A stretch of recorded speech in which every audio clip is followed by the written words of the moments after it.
everyone, welcome back to the channel. This is the place where you can send me your stories and I'll give you honest, constructive feedback to help you grow as a writer. If you'd like me to feature your writing in a future video, check the description box below to find out how to submit. Today's story is from Jack Marley. He writes, Hi Kiana, can you please help me with my story? It's based on a number of ideas all smashed together like Jack and the Beanstalk, an epic quest to save a girl for a big bounty, and things like that. I think I started off strong. The problem is I don't know how to keep going. The story just kind of stopped at a certain point. Please help. Thanks, Jack. Alright, Jack, let's take a look at your story. I'm off to the market with my cow, Betsy. It's not easy to pull her along with just a bit of string. She's a strong lady. I don't know we're traveling so slow because she's a slow mover or because she knows what will happen to her when we get there. I'm not a bad person. I really like Betsy, but my mom said that I had to get rid of the cow. It's either you or her, she said. What's it going to be? I know that a boy could be sold in the market for a good price, but seeing as how I would have no way to get the money back to mom or use it for myself, I thought the best option would be Betsy. Sorry, girl. Despite our quest, it is a beautiful day. The sun's out, the trees are green, and help! Help! Who is that? Who said that? As I look around me, I spot her. A girl only 1 or 2 years older than me, and the money tells of a dragon. I hide behind Betsy, hoping the dragon doesn't see me. He doesn't see me, or maybe he thinks carrying one meal is enough for him. Either way, he flies off with the girl, leaving me shaken but unharmed. Betsy moves. Why didn't I help her, you might ask? There are so many reasons to not help someone who's been taken by a fire-breathing dragon. I don't like girls who interrupt me mid-narration. I don't like girls with pinched up faces and bad breath. I don't like girls who scream, help, help, only caring about her own safety and not about the fact that she's putting other people's lives in danger. But my main reason why I didn't help her is because that was a fire-breathing dragon. Let me repeat for the slower people in the back. A creature that breathes fire. I don't have a sword, I don't have a shield, and I don't have any dragon training. Some people have the worst luck, I said, shaking my head. I pulled on the string. Come on, Betsy, let's get you sold before the market closes. Betsy moves again, as if in protest, but slowly, little by little. She shuffles her hoof forward, and we get a move on, right towards the town. This scene is full of humor, tension, and a great sense of character. Let's break down what's working and where Jacob can take it further. Comedy. The narrator's voice is funny and self-aware.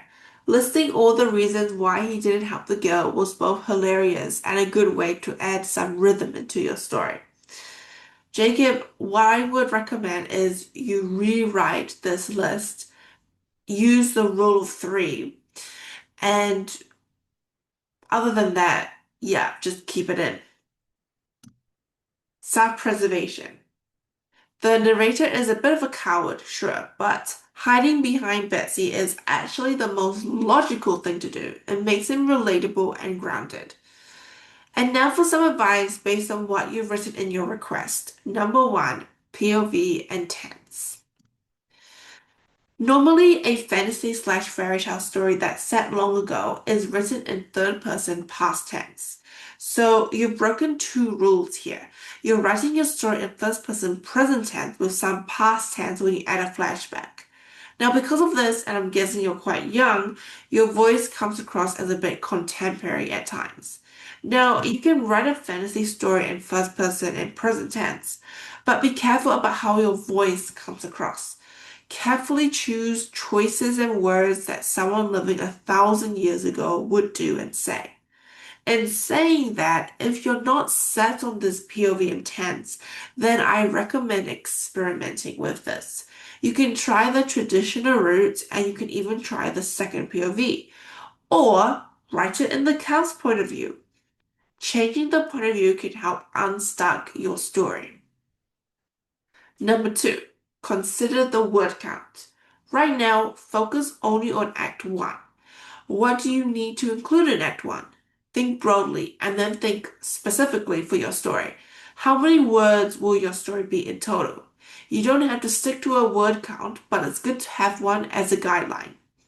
For example, if you're aiming for 2K, then the first act should be around 500 words, 25%. And so it goes 25, 50, 25. Consider the pacing. Do you want to tell a fast, high action story or a slow, descriptive one? Lots of plots or high in introspection? Having a word count, even a rough one, will help you with pacing.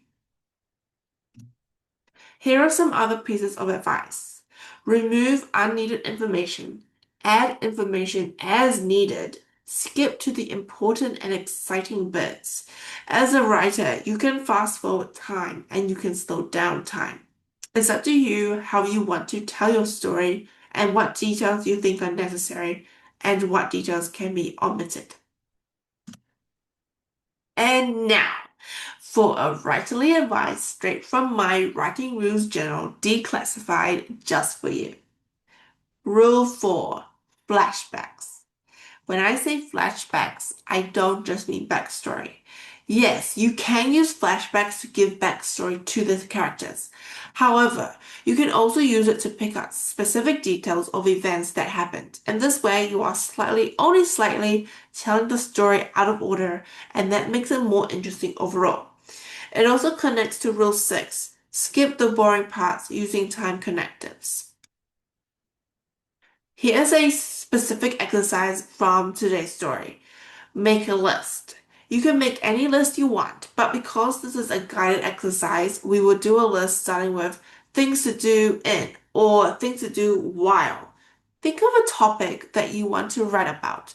Things to do in the park, things to do while waiting at the dentist. Make sure you choose something that you could write a lot about. In the first line, introduce the setting. Where are you and what are you doing?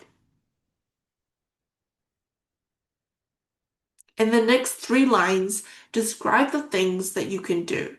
Use strong verbs and imagery.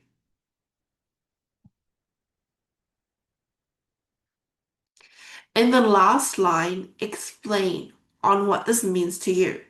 You've described what you are doing, now explain the why underneath.